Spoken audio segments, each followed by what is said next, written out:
Hey, it's all about quality, not about quantity. Right? Let's get back to another round of Brewsday Tuesday with Drez and Huck.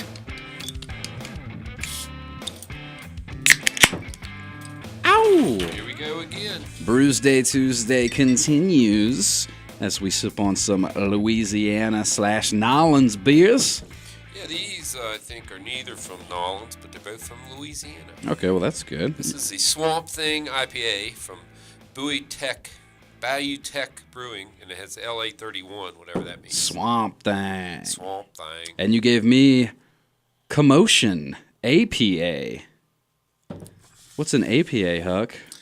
It's an American Pale Ale. This APA is coming from Great Raft Brewery. Great Raft Brewery out of Shreveport, Louisiana. I've heard of Shreveport. Yeah, supposedly there's a couple good breweries in Shreveport, but it was like an hour out, and we didn't want to go there. But next time I visit, I might come in that way. 49 IBUs, 5.5% ABV. So, tell me a little bit about this Jazz Fest, man. I'm sure it was a good time. It was a good time. 6.3% on this one. So we got there. You know, you come in, it's like a racetrack, and there's probably 11 or 12 stages. Oh, wow, that many? Oh, yeah. There's two big stages, a la, Austin City Limits Festival or whatever. There's one at each end of the track. It's like a 2-mile track. And then there's like a section that's got the blues tent, the jazz tent, the gospel tent. They kind of fit together. Have you been to Austin City Limits? I have. Oh, okay. And I thought you said that this was the biggest, that I would go back to. Oh, that you would go back to. Yeah, that was the fine. That I was would the not fine go back print. to Austin City Limits. That was the fine print I must have missed. Yeah, I would probably not. Okay. Sorry, continue. Yeah, it's great, but I'm probably not going to. So anyway, they had like the blues, gospel, and jazz tents, which were excellent. I mean, I saw Herb Albert. Oh, good old Herb. It's like, okay, and a bunch of blues guys, Tab Benoit, all those guys. This smells hoppy. And I got into the gospel tent a little bit, but, then the ceiling started leaking and caving in because I was in a gospel tent. So I rolled out of there. They had one called something Juju, but it was all like Zydeco bands. And, Down Home. Bad Juju? Good Bad Juju? Yeah, something like that. I can't remember the name of it. But anyway, that stage. And then there was one, it was a Congo stage, and it was all like, the Earth, Wind, and Fire, I think, played on that one. Nice. It's like a lot of good music. Patti LaBelle. Okay. All right, so yeah, I know you saw Kings of Leon, right? Yeah. That was the big headliner. Who else did Buddy you? Guy. You said Cowboy Mouth, too, out Cowboy, there. Big Mouth. Likes to talk. Gosh, he's just got to rile the crowd up all the time. Get up, jump and down. I'm like, no. You jump up and down. Don't tell me what to do, Cowboy Mouth. He's really funny. He's like, okay. Oh, wait. I get it. I thought we were in New Orleans on the last day of Jazz Fest, but we must be in Cleveland, Ohio. So let's play really low, like we're in Cleveland, Ohio. Dogging on Cleveland. He was. He goes, no, I like Cleveland. He said, but I'm from here, and I want you people to act like you're from here. And so everybody jumped up and down enough, and he played the song. Yeah, sometimes some bands do overdo it with that kind of crap. He goes, if you jump up and down enough, I'm going to beat these drums like I want to beat my ex-wife's divorce lawyer. Well, that's not bad. He tore him up. So who else? Shoot, I can't even remember. There was. Well, who was the best then? Who was the best? Like, what stood out to you the most? Trombone Shorty was. I know you were super excited. Closing headliner. I know you were excited about Trombone Shorty. Yeah, he was. And he brought these other singers, had his backup singers, and then they did like a long solo. Everybody did a solo, and he let each one come out and do a little back and forth solo with him, and it was really, really tight and good. I mean, those people can play very well. Yeah, that whole band is really tight. How cool would it have been if you had bumped into him as a? I know. Was it 2-line? Was it second line? Second line. Or a lot of them go over to Frenchman Street. We went over to Frenchman Street and play. We go over there. We went over there every night around 7 it closes, and we went over there every night, even if we weren't at Jazz Fest to see. Oh wow! So Jazz Fest closes at 7 every night? Yeah, it starts at 11. So that's cool. That way you can still go out and party and anything. That's That's not too bad. Of course, you're already drunk at 7, but we're in New Orleans, so that's expected. Yeah, that's standard. So then the last night, we're both like half crippled up, hardly walking. And I'm like, I think we can walk to this bar. Well, somehow I put the wrong thing in my GPS, and we end up in this really bad neighborhood. So we're called Uber. We Ubered out. So and of course, obviously, New Orleans is known for partying, the great music, but also the food. Oh, the food is. I had Any good spots that you hit up that people need to know about, or just go down on Bourbon Street, and there's we went to there's a po' boy shop kind of towards it near Lafitte's bar, which is a bar that used to not have any electricity and has very little now. And they have like a piano player in there. But the po' boys are really good because the bread is cooked below sea level, so it rises up really high and it's really airy. And then you want to have a beignet, which is like a donut. yeah, And then you want to have a praline, which is like a bunch of sugar in your mouth. And then I had this stuff called yakam. They call it yakami, but it's spelled like mean, like chow mein, like Maine. Oh, okay. That's how it's Maine. spelled, but Gotcha. they call it me. Gotcha. And it's basically it looks like egg drop soup with spaghetti and beef in it. that sounds pretty good. It is excellent.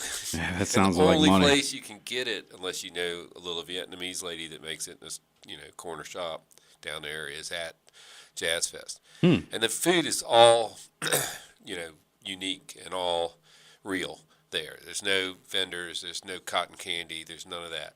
Just everybody's. It's like that's how they make their money for the year. And so for people that maybe haven't heard of Jazz Fest and whatnot, it's like it's a long weekend, right? Did it start on a it's Wednesday, Thursday, and then through Sunday. and tickets I think weren't stupid. $70 a day. Oh, $65 a day. Oh, okay. So, but for the whole weekend, probably not too Yeah, bad. if you pay like $600, there's 2 weekends. The first weekend's 3 days. Oh, that's right. It is 2 And for weekends. $600, you get VIP. They call it Big Chief, and you can get under. You can sit in a chair under shade or This is like 8 days of a 8 music days, festival. and you can leave and come back. And you can't do that on the regular ticket. But really, you get there. It doesn't start till 11:20. That's the first band. We get there 11:20, and by 7 we weren't even that burned out. Yeah, you're ready to Yeah, we went head out to hear more downtown and music. party. Yeah. And the other thing is the beer. We need to talk about the beer. Oh yeah. Is there The beer? selection Is there at the be- festival is there was beer at the festival? no. Not really. Okay. I'm sure they had at least something that was trying They to had be. a Beta Pale Ale Well, of course they're gonna have a beta. in a can. They had Line and Kugels. It's all Miller brands. So I'm sure they had some kind of sponsorship. Probably. They did have Hurricanes and rum punches. Well, that's good. They had. You got to Terra- get a hurricane while you're down there. I did not. You this didn't? time. No, I did not. I usually do. So they had Terrapin High Five and Terrapin something else.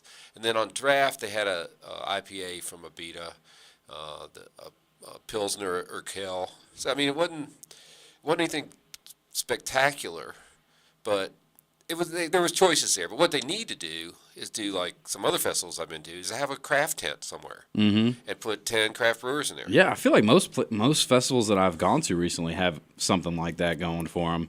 Yeah, I mean, there's no place to get it. But out in the town, there's all kinds of wonderful beer everywhere. So I don't understand why they don't do it. I understand that they can't supply 300,000 people with beer. A brewery that's making 60 barrels a month. Yeah, but you could. But somebody could. Yeah, some of them could step you up. tap a bunch of them, and they all bring a little bit, and there you go. Roll through them. That's what you do. Yeah, So, crazy. yeah, but I would recommend going to anybody. So it gets the Huck thumbs up. Yep. Nice. And it's you could Uber right to the gate, and then of course if you left at the end time, it was hard. That's why we walked into the bad neighborhood because we were trying to avoid an overcharge. Yes, that But surging, you can man. walk through the town and party your way anywhere. Mm-hmm. I mean, as long as you got an idea of where you're going, there's little bars on every corner, and there's nobody that's a stranger in New Orleans. Either they're all drunk or happy for some other reason. Mm-hmm. You go in a convenience store and they all start talking to you like your brother's uncle. Yeah, right. Chatting you up. What's up? Nothing. How you doing? Good, man. How you doing? Hey, cool, yeah. You sit on the tram and somebody will just start talking. Word. Well, all right. Well, that sounds like a good time. Might have to hit it up next time around. What do you think about these beers, though, brother? I'm thinking the Swamp thing did not drag me under. I'm kind of liking it. Did you just run out of battery? Yeah, probably. Oh, well. End of show on that. Yep, sorry. So you actually had to listen to the radio to hear this show. And the rest of this. Yeah, we do. He records the shows and puts them on YouTube. So if you want to ever go back and hear previous shows, I'll put a picture of my butt up And There you play go. the sound over it. Perfect. So anyway, I give this beer the same as the last one, a 4.5. That's good, strong beer. Another 4.5. Yeah, another strong IPA out of Louisiana. I guess we call them mid-country. You got East Coast, West Coast. We're going to call them Central IPAs. Fair enough. Over here, you gave me the APA, if you will, the Commotion from Great Raft Brewing Company. And yeah, man, you're right. I think you've been doing pretty good with these picks. Did the guy at the beer store down there give you a hand on like, hey, you get this one, get this one? He picked all these beers. Okay, well that's good. Well, obviously he knows the thing or two because this is another solid APA, if you will, a pale ale.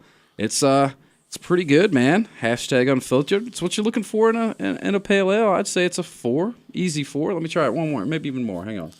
So the Great Raft must be talking about Huck Finn and Tom Sawyer. It's got to have some sort of theme like that, right? Yeah, Great Raft. They rode the raft. Yeah, right on through there. Yep. Drink real beer is what it says on there, and I'm feeling it. Yeah, I'll give it a 4. Cool. It's good. So I know you have a lot more beers. Is that what we're going to do next week, or are you going to surprise me with something else, or we'll figure it out? Probably do Mississippi or more Louisiana. Yeah, we'll figure it out. We'll cross that bridge when we come to it. Burn that bridge when we come to it. Right. In the meantime, once again, Drez Drinks is my handle on Untapped if you want to join us there. Huck's Beer Buzz is his. That's your handle for pretty much everything. Everything. Facebook, Twitter, whatnot. Gmail. Hit him up. And yeah, Huck, as always, I appreciate you coming in and sharing the brewskis with me. We'll take a quick break and we'll get back to the regular tunage right here on 105.3 The Bear.